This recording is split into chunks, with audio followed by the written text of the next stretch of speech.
नमस्कार दोस्तों, कैसे आप सब लोग। उम्मीद करता हूँ स्वस्थ होंगे, व्यस्त होंगे, ज़बरदस्त होंगे। तो साथियों, आज माननीय सुप्रीम कोर्ट में टेट मैटर पर जो निर्णय आया 1 सितंबर 2025 का, टेट की अनिवार्यता को लेकर के,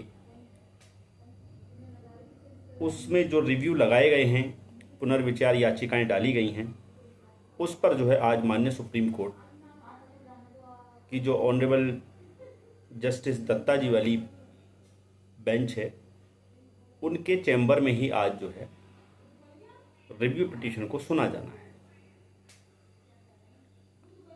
तो आज जो है, जो आज का दिन है, ये टेट पीड़ितों के लिए दिशा निर्धारित करेगा कि आखिर टेट पीड़ितों को इस मामले में राहत मिलने वाली है या नहीं मिलने वाली है।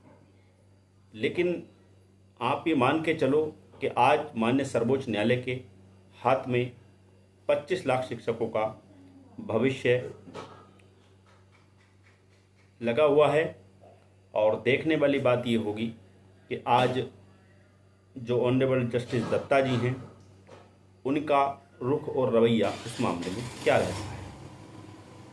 तो इस वीडियो में इसी पर बात करेंगे। निवेदन है वीडियो में अंत तक बने रहें। आप सभी साथियों का स्वागत है आपके चैनल गेट सॉल्यूशन में। और साथ ही निवेदन है उन सभी साथियों से जो चैनल पर पहली बार विजिट कर रहे हैं या कहीं ना कहीं लगातार विजिट कर रहे हैं, लेकिन चैनल को अभी सब्सक्राइब नहीं किया है, तो चैनल को अभी के अभी सब्सक्राइब कर लें। वीडियो को दूसरे शिक्षक साथियों तक साझा कर लें और बेल आइकन को हिट करना बिल्कुल ना भूलें, ताकि इस संबंध में टेट प्रकरण से जुड़ी छोटी बड़ी जो भी खबर हो, अपडेट हो, वो आप तक समय से पहुंचती रहे। तो साथियों, माननीय सर्वोच्च न्यायालय में जो ऑनरेबल जस्टिस दत्ता जी की बेंच है, उसी ने 1 सितंबर 2025 को टेट की अनिवार्यता को लेकर के निर्णय दिया कि देश के जितने भी इन सर्विस टीचर्स हैं, उनको 2 साल के अंदर टेट क्वालिफाई करना होगा। छूट केवल उनको दी गई जिनकी सर्विस में केवल 5 साल से कम समय बचा है, वो बिना टेट किए अपनी सेवा में बने रह सकते हैं। इसके अलावा जितने भी इन सर्विस टीचर हैं, चाहे वो एनसीटी की गाइडलाइन यानी जो आरटीई एक्ट लागू हुआ उससे पहले नियुक्त टीचर हों या बाद में हों, टेट लागू होने से पहले नियुक्त हुए हों या टेट नियुक्त होने के बाद शिक्षक नियुक्त हुए, उन सभी को टेट देना होगा। प्रमोशन के लिए किसी को कोई छूट नहीं दी गई है। सभी को प्रमोशन के लिए, अगर वो प्रमोशन चाहते हैं तो सभी को जो है टेट करना ही होगा। ऐसे में देश भर से 50 के आसपास रिव्यू पिटीशन इस मामले में दाखिल होते हैं और मामला सुप्रीम कोर्ट में विचाराधीन है। आज बहुत लंबे इंतज़ार के बाद लगभग 8 महीने या 9 महीने इस फैसले को आए हुए हो चुके हैं या होने वाले हैं। इतने लंबे इंतज़ार के बाद आज रिव्यू पिटीशन में सुनवाई होने जा रही है।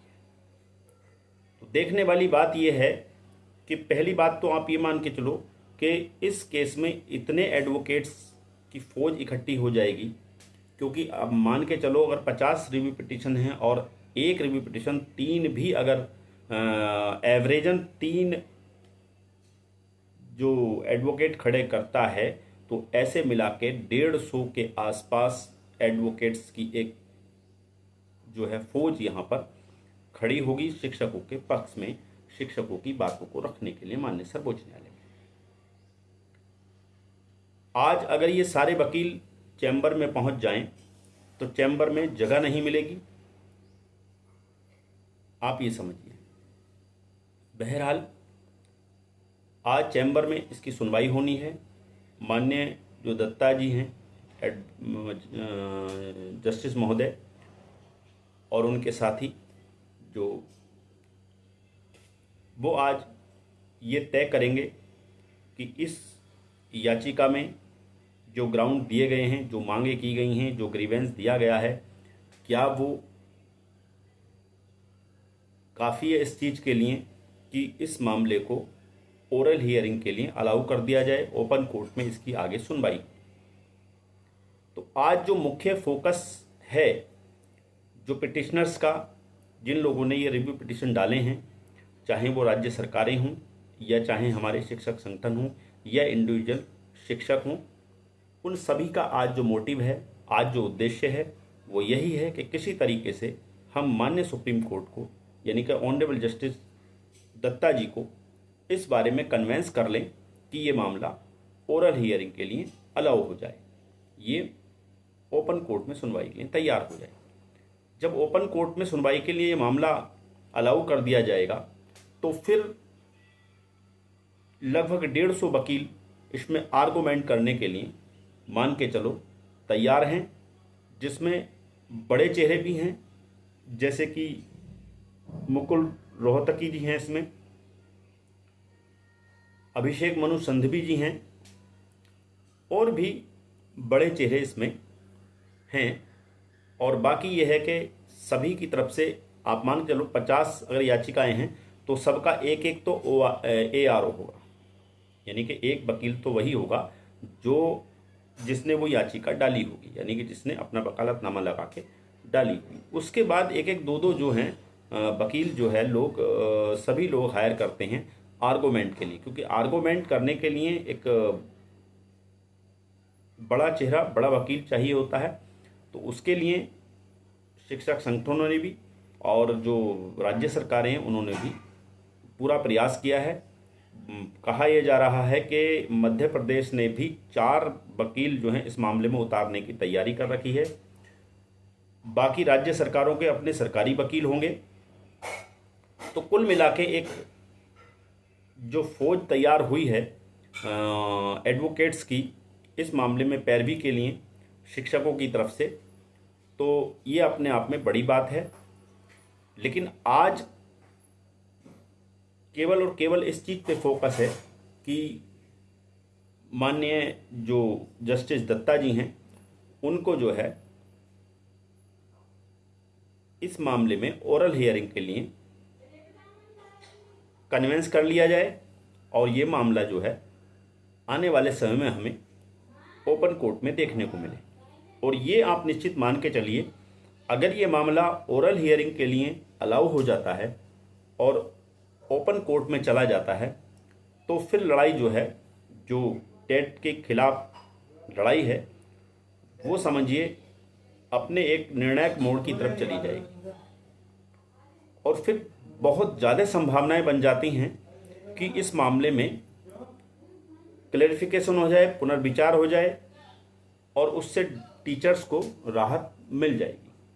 ये आप मान के चलिए कि जितनी भी आप देखिए, या तो पुनर्विचार याचिकाएं एक्सेप्ट नहीं होती, और अगर एक्सेप्ट होती हैं और वो ओरल हियरिंग के लिए अलाउ कर दी जाती हैं तो उनमें जो निर्णय आते हैं, जो उस पुनर्विचार याचिका में जो निर्णय आता है, वो निसंदेह आप मान के चलिए कि जो पिटिशनर्स होते हैं, जिन्होंने पुनर्विचार याचिका डाली होती है, उनके मामला पक्ष में जाता ही जाता है। तो निश्चिंत रहिए, आज ये आप समझिए यहाँ से आर पार का मामला शुरू होता है। और यहाँ से आज माननीय जो सुप्रीम कोर्ट में जस्टिस दत्ता जी हैं, वो आज जो है शिक्षकों का, जो पीड़ित हमारे शिक्षक हैं टेट की अनिवार्यता को लेकर के, उनके भविष्य को तय करेंगे, उनकी दिशा को तय करेंगे कि आखिर आने वाले समय में जो शिक्षकों पर एक डर की तलवार, एक नौकरी जाने की तलवार, नौकरी जाने का खतरा ये जो मंडरा रहा है, वो आखिर उससे उन्हें निजात मिलेगी या नहीं मिलेगी। आज इस सुनवाई से ये चीज़ें क्लियर हो जाएंगी। दो ही बात हैं, या तो इस पार या उस पार। इस पार का मतलब कि अगर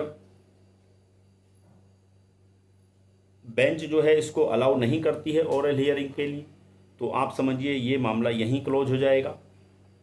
और नहीं तो दूसरी पार की बात हम कर रहे हैं, उस पार का मतलब कि अगर ओरल हियरिंग के लिए अलाउ कर देती है ये बेंच इस मामले को, तो फिर आप समझिए आप ये जो आपकी नैया है जो डगमगा रही है टेट रूपी भंवर में, ये उस पार लगनी ही लगनी है। आप निश्चित मान के चलिए। तो सुनवाई होगी, सुनवाई के बाद जो भी चीज़ें निकल के आएंगी उनको लेकर के फिर आपके बीच उपस्थित रहेंगे। तब तक के लिए साथियों, नमस्कार, धन्यवाद। आपका दिन बहुत बहुत शुभ हो।